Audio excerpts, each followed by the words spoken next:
Our final speaker is a freelance 3D artist who's been working in the creative industries for over 20 years. He started out with a passion for model making, but has a diverse background in multimedia, website creation, DTP, and interior design. So please welcome Andrew Cohen. Hello everyone.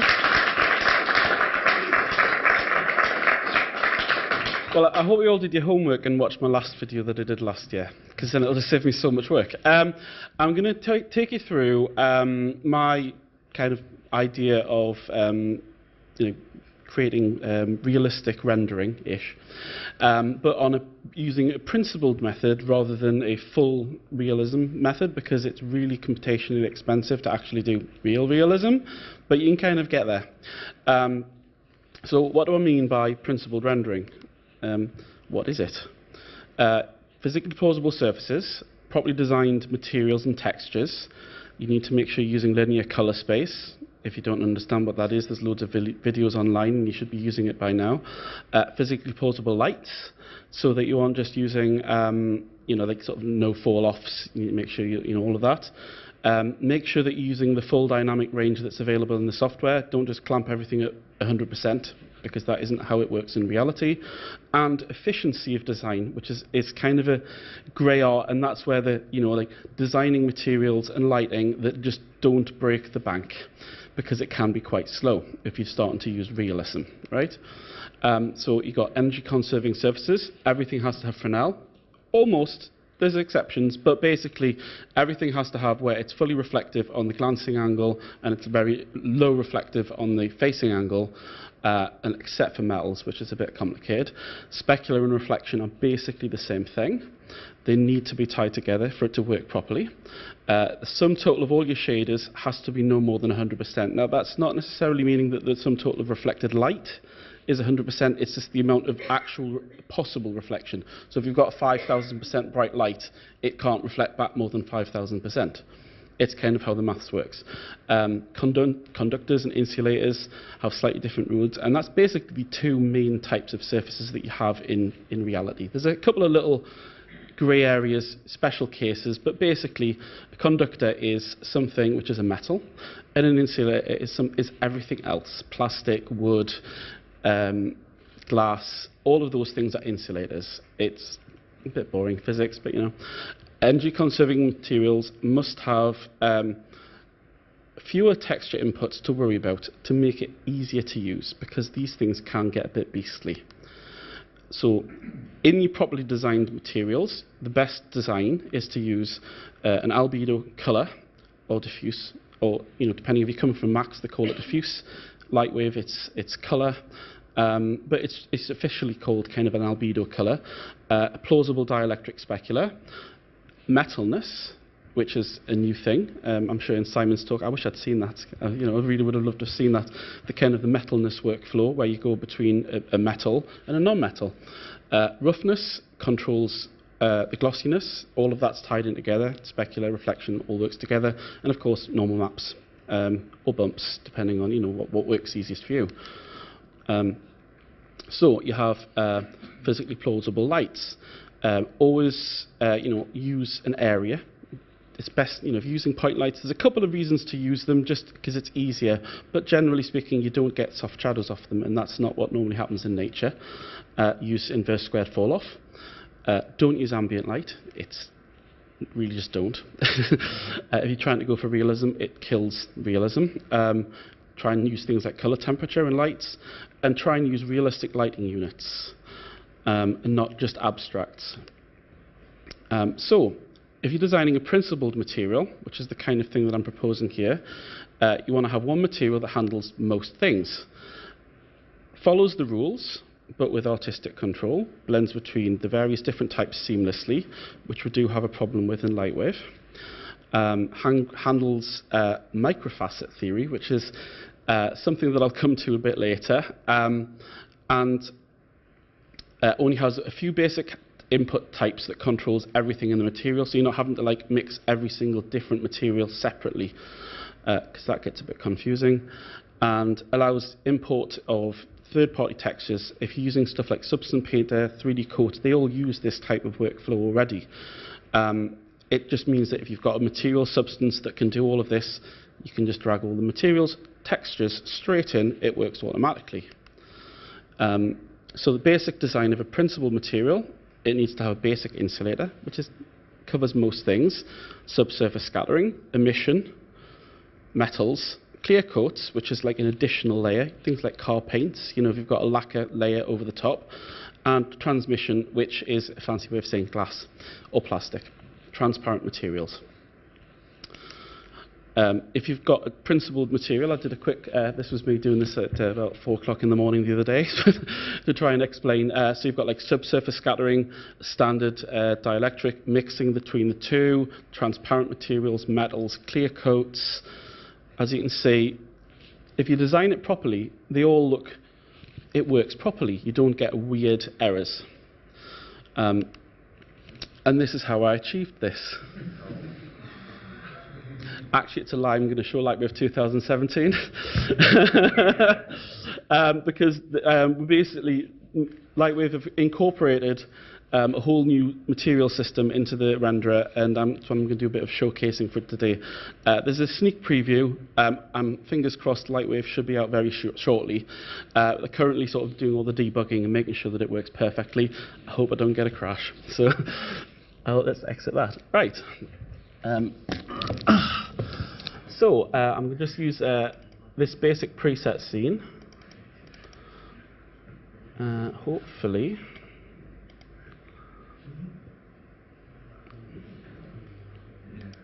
There you go. LightWave 2017. Excuse me, I'm not very good at Macs. Right, I'll load in the standard scene.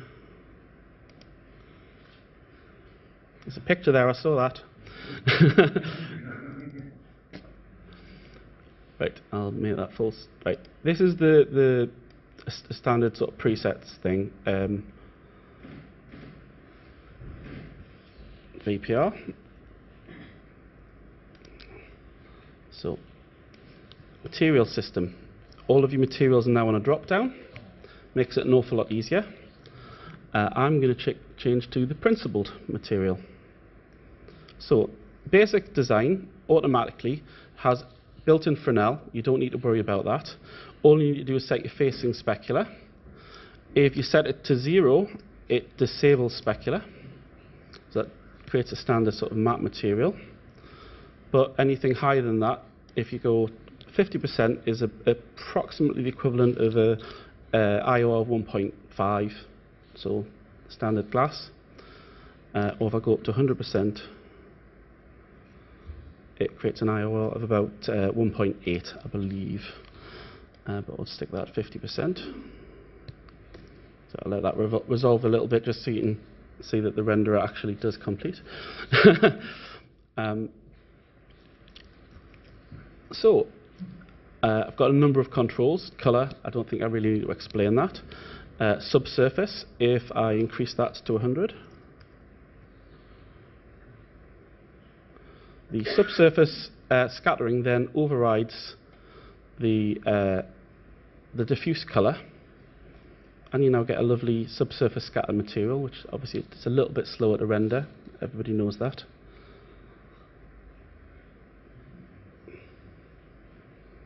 So you've got a couple of controls. The color can be different from your main color, and you've got a basic distance there to set the depth of the scatter.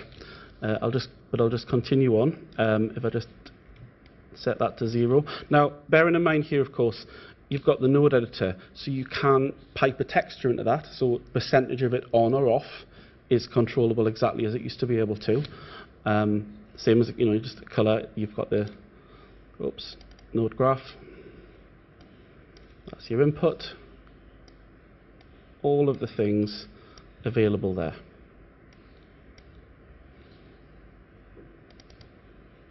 How do I get rid of this thing?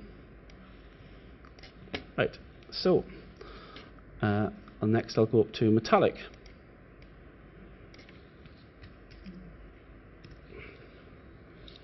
Automatic metal. You don't have to worry about what's the amount of reflectivity, anything like that.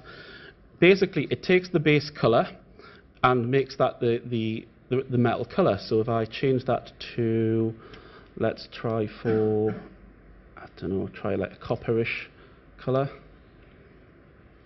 And there you go, automatic. If you want to pare back, I mean, obviously, when you're using a kind of the idea of a PBR is that you've got realism. There isn't really such a thing as a pure metal, so you could make it maybe 95%. And it just blends it slightly with the dielectric.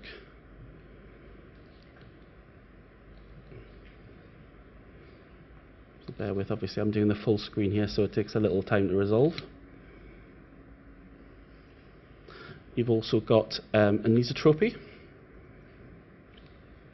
which, again, I'll just pop that onto 100% just to show you.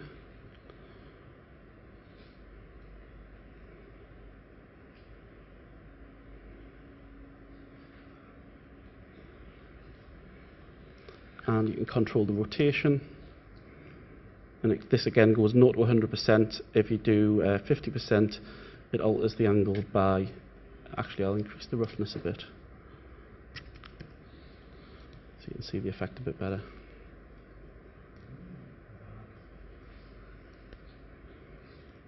So if you want to do those lovely sort of brushed metal effects, this, kind of lovely type of stuff. You had it previously in LightWave. It wasn't that easy to use. It's a lot easier now. If I just go quickly into the node graph, you've actually got a projection input. By default, it now uses the default UV of the object that you have. So if you've got an UV on the object and it's the default UV, you don't need to do anything. It automatically uses it. If you don't have one, we have the projections. So you can just do cubic, cylindrical.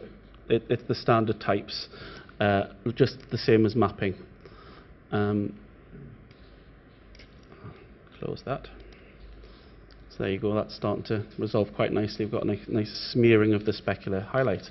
So I'll just disable metallic again, bearing in mind that it's actually still doing the anisotropic highlight, so I'll just set that to 0 again. You have, of course, luminous. That's your emissive material.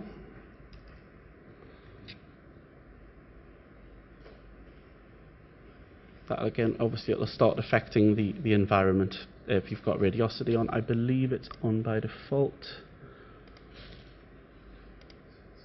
Yeah. You've got the interpolated. You've got the Monte Carlo brute force if you want that way. I can increase the transmission. No.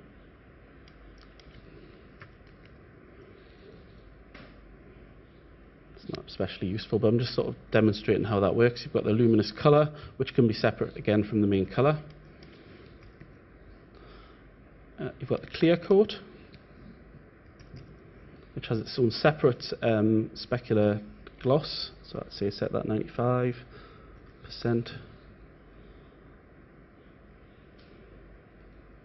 So basically you've got like a sharp reflection overlaid on, but it's all handled, it's all physically designed. It works exactly as it should in physics. It's not like where you just add extra specular layers. It all works for Fresnel functions. Takes a little time to clear up, and I'll just disable that. Of course, I've got the subsurface scatter. That's what's making it slow. And transmission.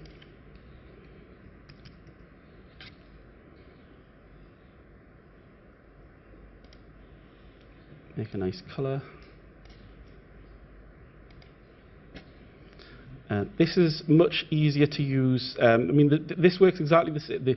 You've got all the original materials. Conductor is still conductor. You've got dielectric. You've got the principled, the sigma, sigma 2 for the subsurface materials. But it works a lot easier because it works on real distances. This is a 1 meter sphere, which is how this scene's been set up. So the absorption works over a meter. If I increase it to say 5, then the distance before it absorbs gets lower. And if I decrease the scale to say 0.1, the absorption goes higher. create an incredibly dark, rich effect, for controlling those lovely glass materials. Obviously, I've got the roughness high, set it maybe 5%. So everything's being controlled by the basic settings. You don't have to mess around with like a separate control for the glossiness, a separate control for the roughness, anything like that. It's all being handled by one.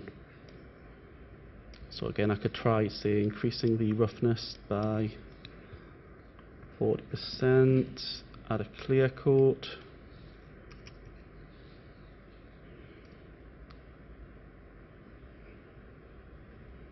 Obviously, the more roughness you add, the slower the render gets, but you get two different specular layers, one over the top. And it's very subtle, but it is quite a pleasant effect.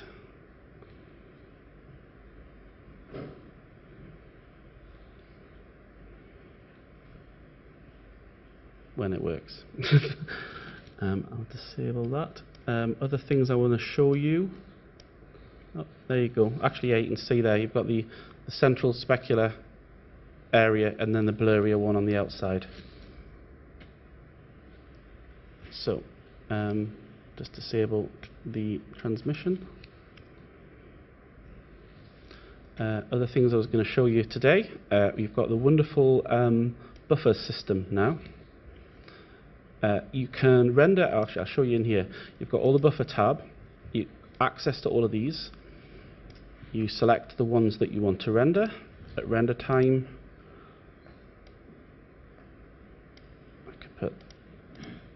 and select the output, tell it where you want to save them all. It's really quite well designed, but also the nice thing about this is you can just view them all in VPR.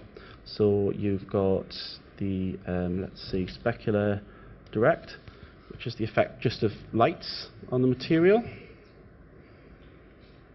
The specular indirect is the secondary reflections, so the reflections of the environment, any other things in the scene. So you can separate those two things out, control how much of each that you want. If you love doing these types of things in post, it's quite nice. You've got the same thing for diffuse. So diffuse direct is the direct effect of lights.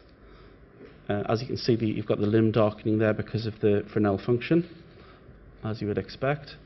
And then diffuse to indirect, which is basically the radiosity. So if I, say for example, go into the render properties and disable GI, you'll get nothing.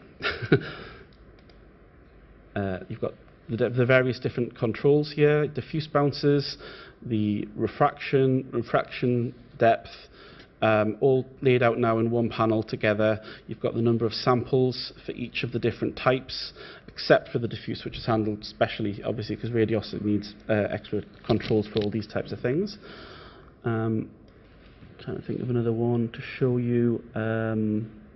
Got things like the shadow buffer. Additional useful things you can do stuff like, let's see, tangent camera space. So that shows you that if you want to bake normal maps, things like that. You've got motion. Oh, well, there's nothing in motion. You've got the depth buffer. One of the things that especially when I've been playing with this, if you're starting to notice things like noise, you can go through the buffers and work out which is the one that's generating the most noise, and then increase the samples for that on a case-by-case basis. And obviously you can do it all live, interactive in VPR. It makes it really quite useful to do. So let's get some more interesting examples than this. Final render. So I'll go back. I'm not very good with Macs. I thought I'd use these. Oscar Ochando, was it? Sort of a butcher his name. Did a rather lovely set of like a New York loft with some furniture.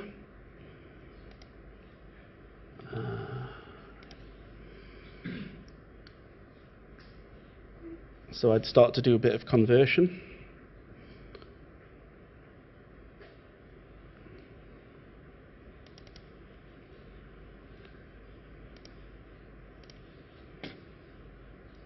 Now, this is a couple of bits of his furniture. I thought I'd just lay it out in a little area here.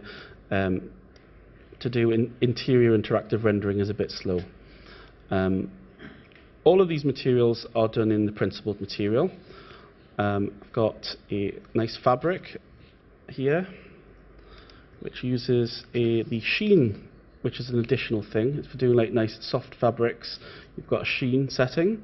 So disable the specular and instead use the sheen, and you get this sort of lovely soft velvety look on the fabric. If I let that resolve a little bit, I've got a nice leather here.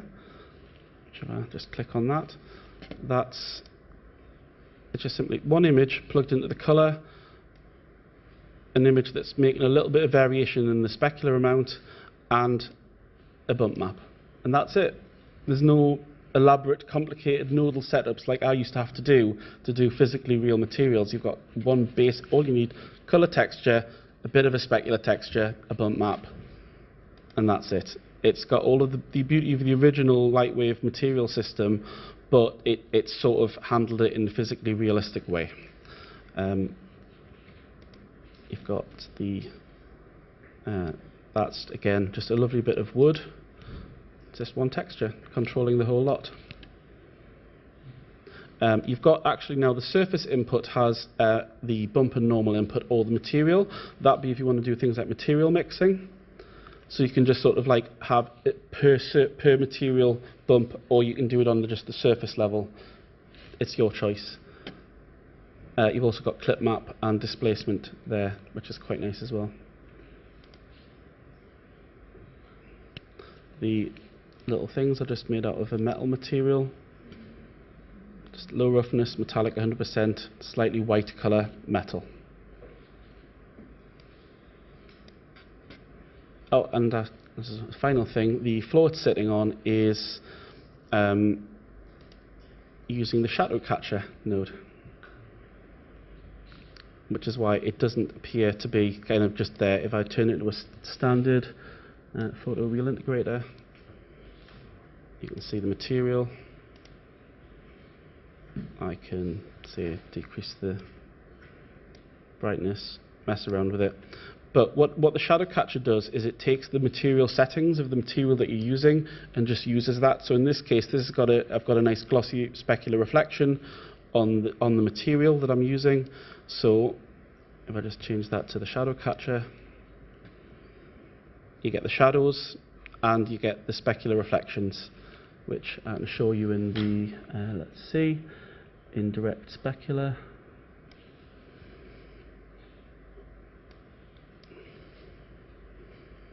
That's the nice reflections reflecting in the floor, the shadows, but that material is just matted out to the background, so you can then mask that and put that over your own background. It's quite a sort of simple and elegant situation system for doing that. Let's see, try a different scene.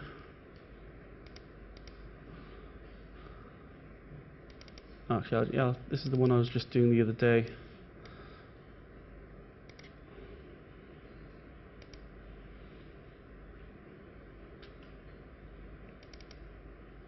My Ajax bust.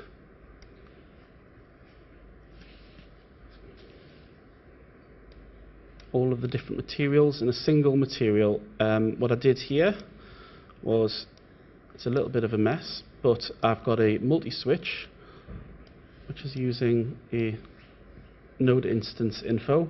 So I've just plugged different material into each of the different inputs based on the ID index of the node. Obviously those will just loop. If you've got more than that number, the next material will just go around. So I can do something like, I'll go to the first, oops, minimize this a little bit. First material is the lower right one. I think that's the one. Yep, so you've got a color, change the color.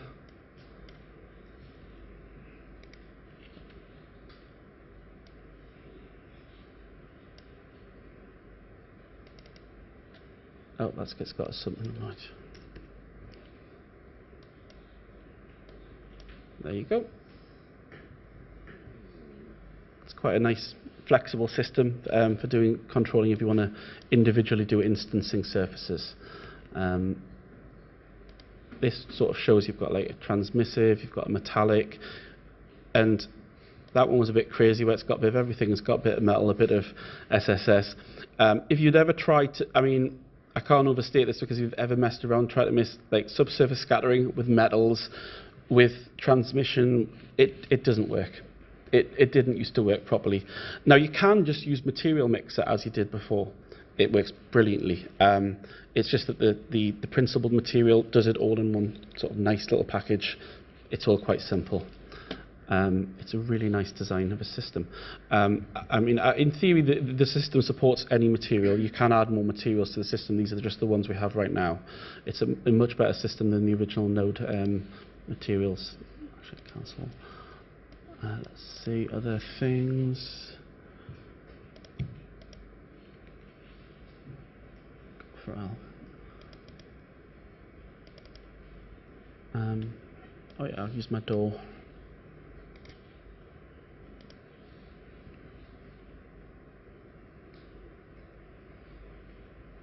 This is a bit of my space station, one of my doors.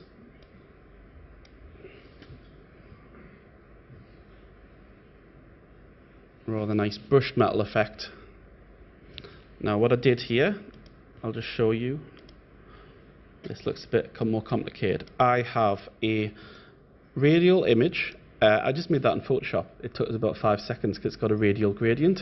I doubled that because then that makes it go through a full 360 degrees. Plug that into rotation. It has a UV projection. Again, I used Photoshop to do this. I'll just show you make them some noise spinning it. So it just gets a little bit of variation. Plug that into, now what I've done here is this looks a little bit mad, but I've got a mixer and I've just got two values. So it goes between 0.1 and 0.4 roughness, and then plug that into the roughness. Obviously, if you've got things like Substance Painter or 3D Coat that will generate these textures without having to mess around. This is just me using basic textures multiple times. You can bake these textures out, apply them as directly as textures, plug them in.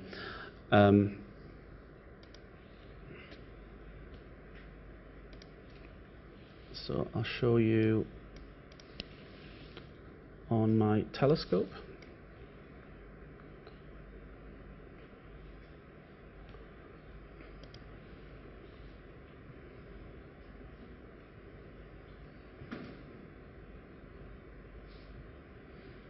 There you go. Here's a little bit of my space station. As you can see, even though these materials are all now nodal, they all work in OpenGL.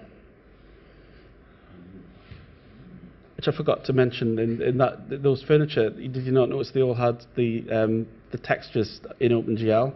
They all now work in OpenGL, which is really nice. Obviously, anything that you do procedurally, it can't show because it would have to generate textures. But any mapped textures.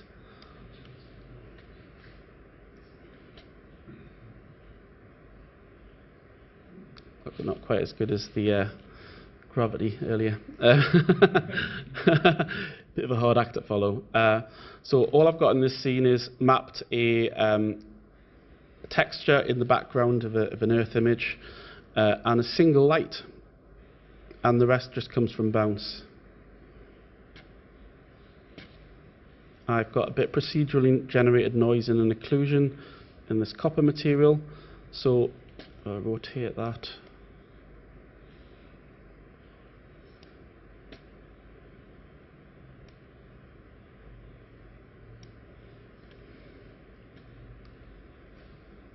As you can see, the specular is catching on the metal and it's duller on the sort of the rusty bits. And that works exactly the same as that. You're just using a texture to drive the metalness effect. So how metal it is how bright the specular is, and how dull it is would be the rough dielectric material.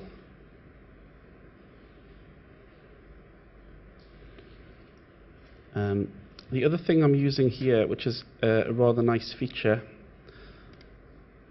is the environment light, which is a new feature of LightWave 2017. It has all it does is it takes the background texture that you have so I've got this, the backdrop still works the same, textured environment. Got my Earth image just mapped spherically around the environment and then rotated just to sort of get into that right position, and it applies it as a light. So if I take the render properties, go to global illumination, turn off GI. In fact, actually, if I turn off the key light,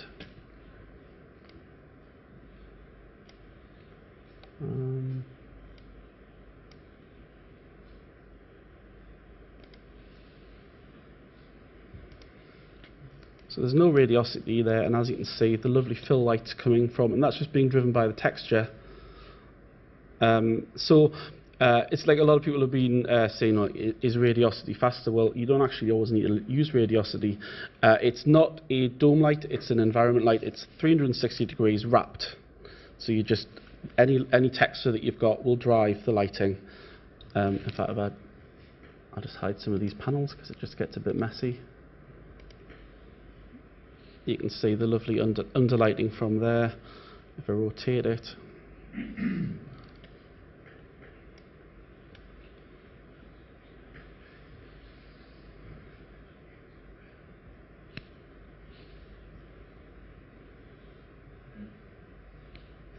right, I'll do one last thing. I think probably,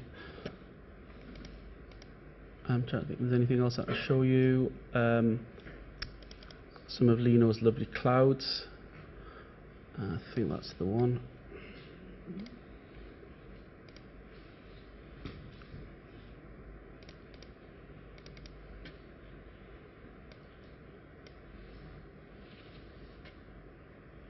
So this is the new voxel.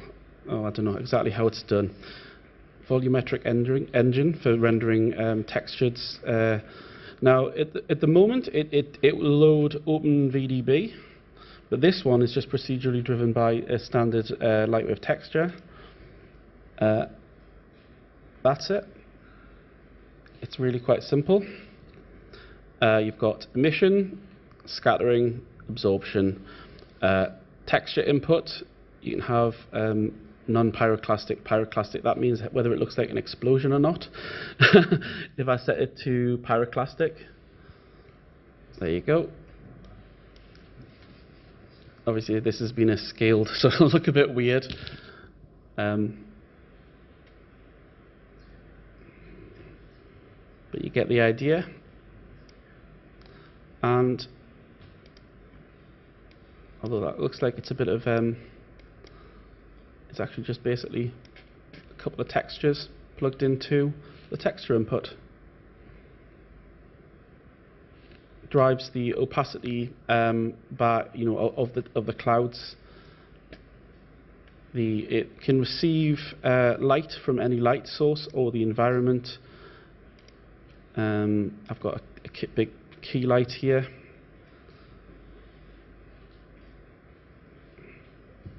And also in the render properties, I have, where is it? The indirect sampling. So basically that's taking samples from the environment automatically. So I can sort of go underneath it.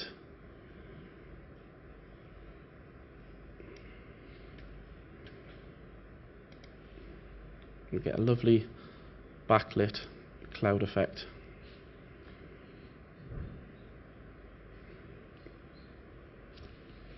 I did, let's see if I can find another example.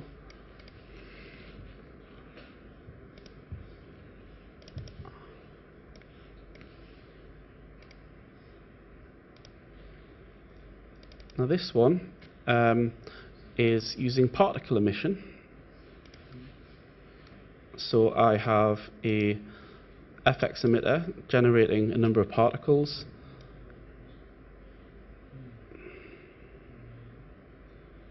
Actually, I'll just change that to perspective. So you can see the changing of the particles. You've got a basic OpenGL representation so you can see what's happening.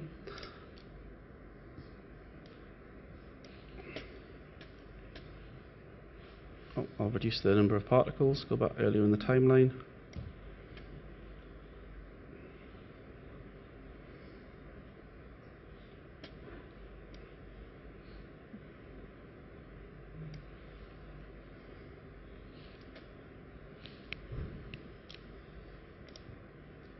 Basically, you just select source item, the emitter, and then it's just using steady easy, not messing about with nodes or anything complicated. It's just using, it's just a null with this hypervoxel's volume applied,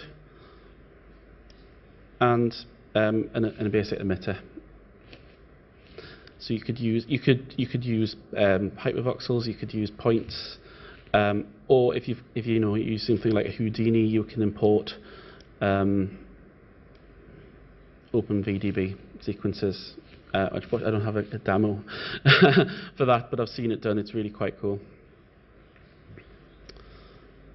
I'm trying to think if there's something. Oh yes, there was actually something else I was going to show you.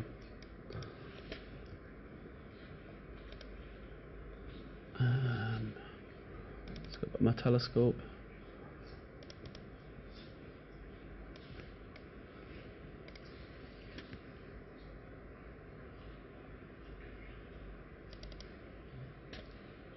This is something else that I think is pretty cool.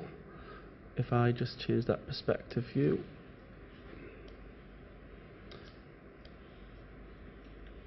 Those are lights. They're now visible in the scene. That one's textured.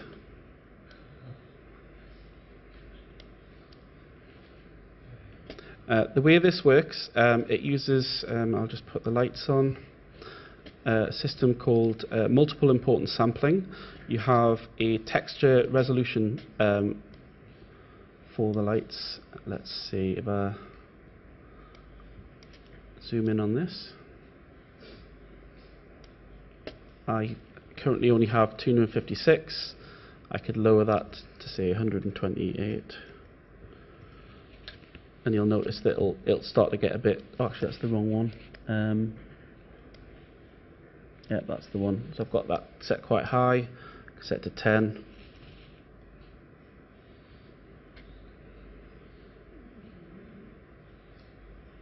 It'll lower the quality of the reflected samples. Actually, it's not that visible.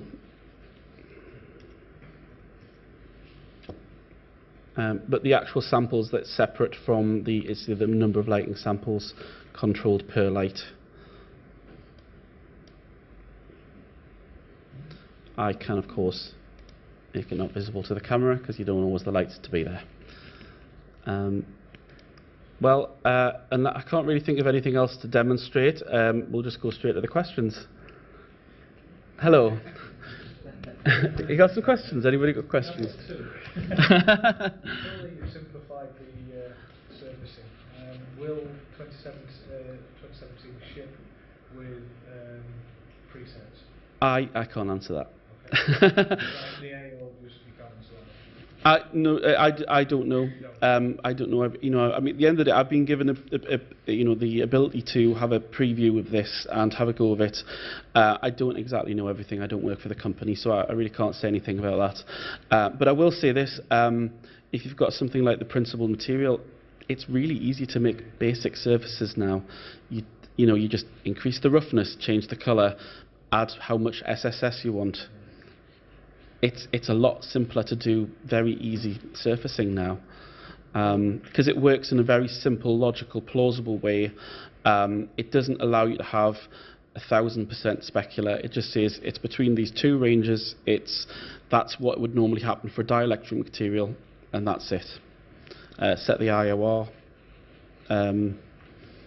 You can put textures in. It works very simply, and it's not as necessary, in my opinion, but of course some people like to have presets. So, can you buffer?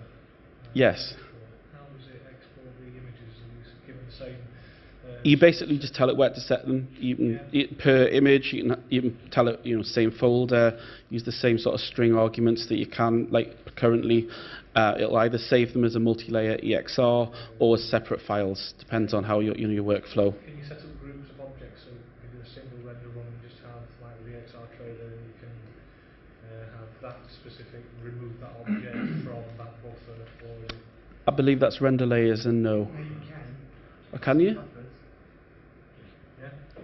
With custom buffers. Oh yeah, custom buffers. I haven't shown custom buffers. In a custom buffer, at which point they're no longer in the main buffer. Yeah. Yes.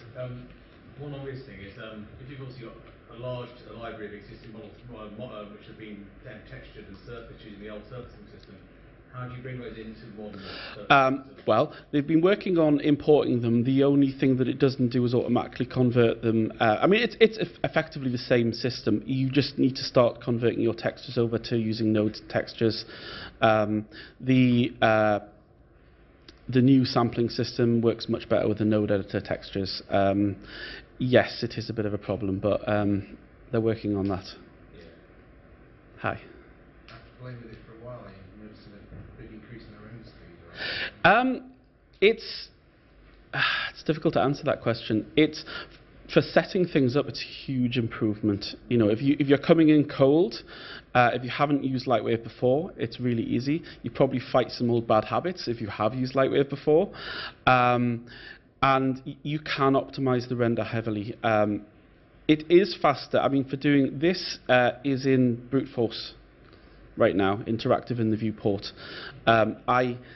It's a lot faster than it used to be, but it can still be slow on things like interiors and stuff like that. It isn't going to replace Octane anytime soon, but it is like hugely faster for doing like brute force radiosity. Any other questions? Okay, it's a good one. Basically, obviously I don't know how much you've played around with the new volumetrics. One of the interesting things that old like a lot was it was effectively worked in like an infinite range. You didn't have to worry about the size of the volume.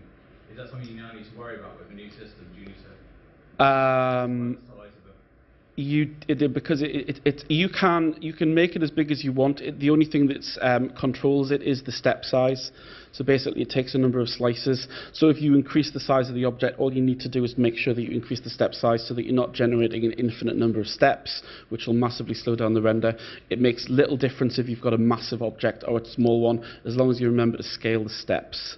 But I haven't played with it a huge amount, but that's in theory how it works anyway.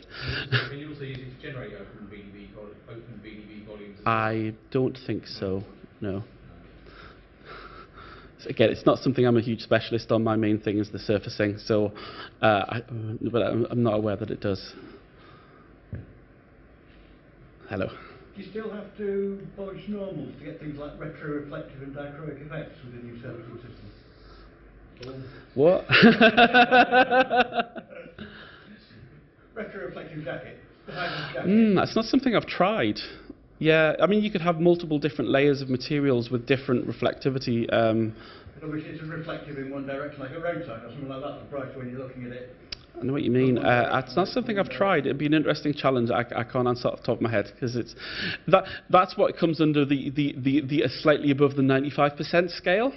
There are a number of types of materials where you probably would want to start building dedicated shaders.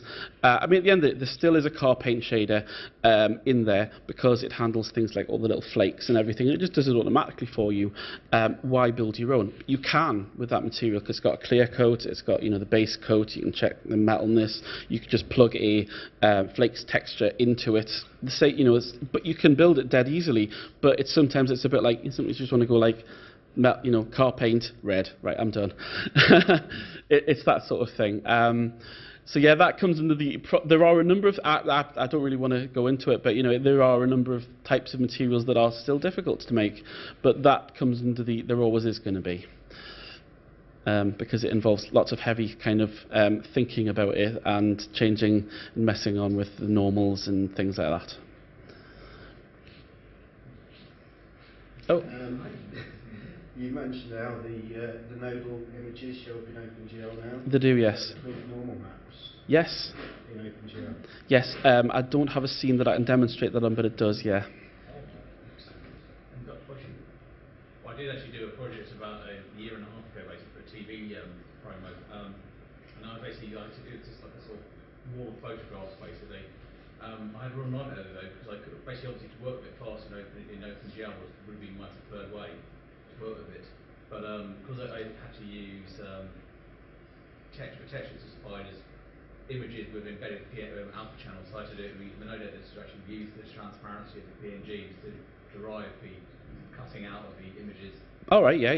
So the problem is, of course, in OpenGL, because it's all text removal done nodally, it doesn't show up at all in OpenGL. Are you saying now that OpenGL supports nodal images? Yeah, I mean, if I just go back to that scene, let's see, where is it? The lounge scene. Unfortunately, this one, again, it doesn't have a normal map texture to show that off. Yep.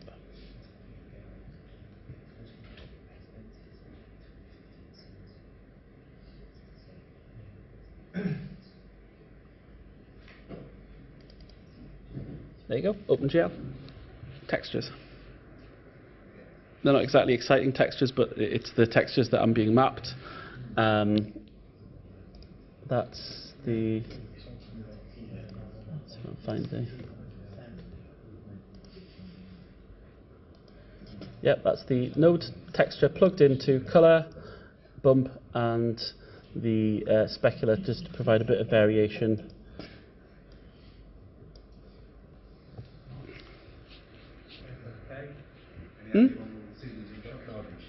I can't say that, and I don't know. I have no idea.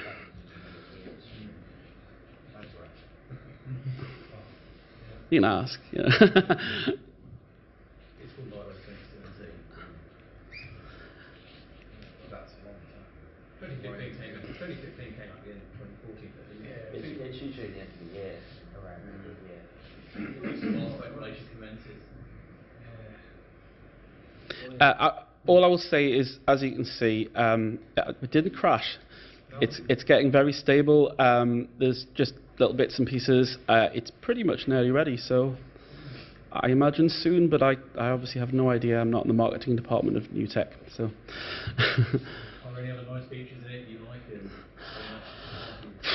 It's difficult because, you know, I've been using it for a while and you kind of forget, and then you go back to 2015 and you go, oh yeah, that isn't there. I forgot that I did that, and it was a while ago.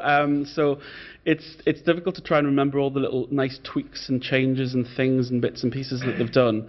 There's loads of just nice little UI things, accelerated, you know, certain sort of thing like selection, it with huge numbers of objects, things like that. Yes, hello. I've got a question. With the new VPR render, then how does the anti-aliasing work? Exactly the same. It's basically the same renderer. Right. So the thing with 2015, the VPR is kind of like an emulation of the classic renderer. So it's a different rendering engine. This is just the same rendering engine. So if you've got things like motion blur, you've got things like depth of field, it'll all just render straight in VPR. Can you render it in draft mode? I've not been in draft mode the entire time. That's just the standard mode. If you want to do a quick run of an animation, you could do a draft mode, but yeah. do a draft mode version. Yeah, but you. Automatically, it's not in draft mode by default. It's in the file. But if you wanted to, could you do a quick? Of course you can. It's still there, but I don't work in draft mode because you can't see, like, you know, like things like motion blur and stuff like that. And regularity settings don't get changed. Yeah. Right. So you're basically saying that VPR now is pretty much going to look the same as... It's the exact same render engine, so you'll not get like any nasty surprises. It's the exact same render engine, just... tripping you up or anything like that. Wow. Because it's the same rendering engine, you've no longer got a disparity. So when you're doing your render, it's the same render that you'll get. Obviously. What, sorry? Do you want to do an F9 to show how that looks? Yeah. Don't know how fast this scene is to render. That's the only thing I might pick to. Oh, it's a Mac. They've got an F9. Nope, that doesn't work.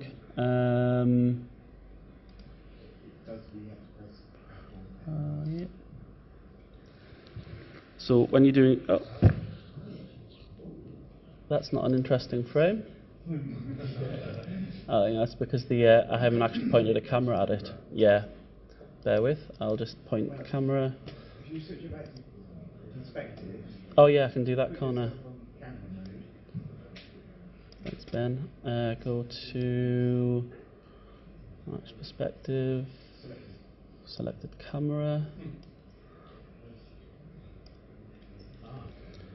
So, and then do render frame. So what you get when you're doing a render is it does these little, it's lovely little, it's pretty fun to watch this, the little tiles doing the render. If you're actually watching the interactive renderer, you see the tiles resolving and the little mouse over feature. I don't know if you've probably seen that in the blog. It just refines where the mouse pointer is. You get an initial render like this, and just to sort of give you, an impression, and then it renders the actual, all of the, the full adaptive sampling, anti-aliasing, same as it did before. Would it be quicker to render a particular frame? What, sorry? Is it a lot more quicker to render a particular frame if you're doing it in a sequence? It depends. Yeah, it depends. Same as it always did. There's a certain sort of you can actually disable this, but it's just quite good because you get like a faster sort of like, yeah, that's working. It's not going to break or anything like that. So the initial part looks like it's quite slow. Is this the final pass then? Yeah, that's the final pass because it's actually doing the percentage now. So green and blue, right. So yeah, you see it's still. That's a 12-core machine, by the way. Yeah. Oh yeah.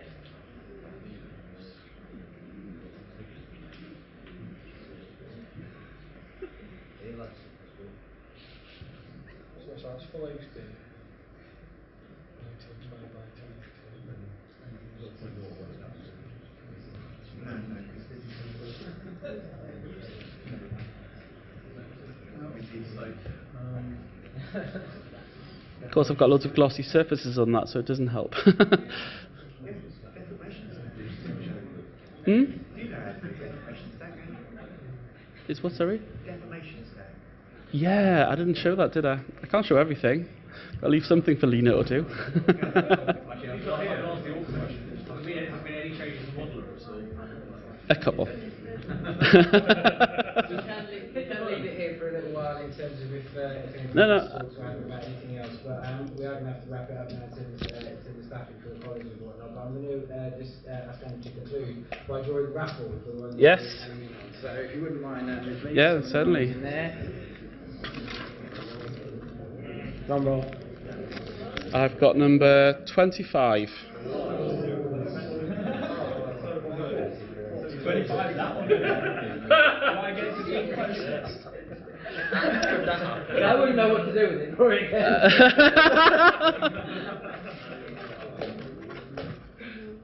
I forgot just one, right? Number 44.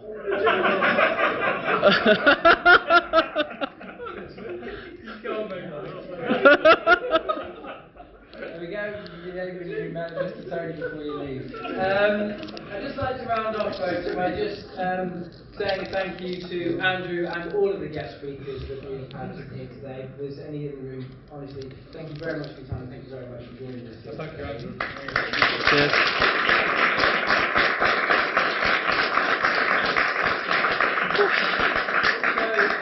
An event of this scale just doesn't just happen. There is a lot of people who have put time and effort into making it happen.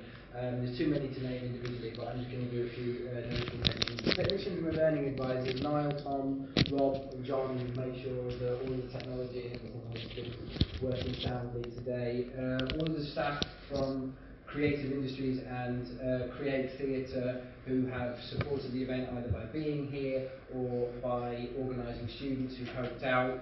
The film and TV students who've given up their time to document today, either on photo or on video. Also the interactive media students who've helped out in front of house, running, general organisation and smooth running of the day. But an event like this takes, first of all, an idea and a hell of a lot of legwork, and one person's probably been working on this year's event since the day after last year's event. He's been working on it for around about a year, and I'm sure probably next week he'll be working on next year's event where we hope he'll join us again. The person deserves the most thanks, and a biggest round of applause of the day, please. Mr. Tony Hall.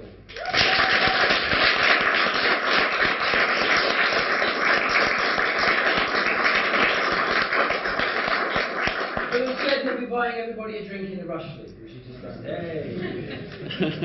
Thank you very much, ladies and gentlemen. Please join us again next year.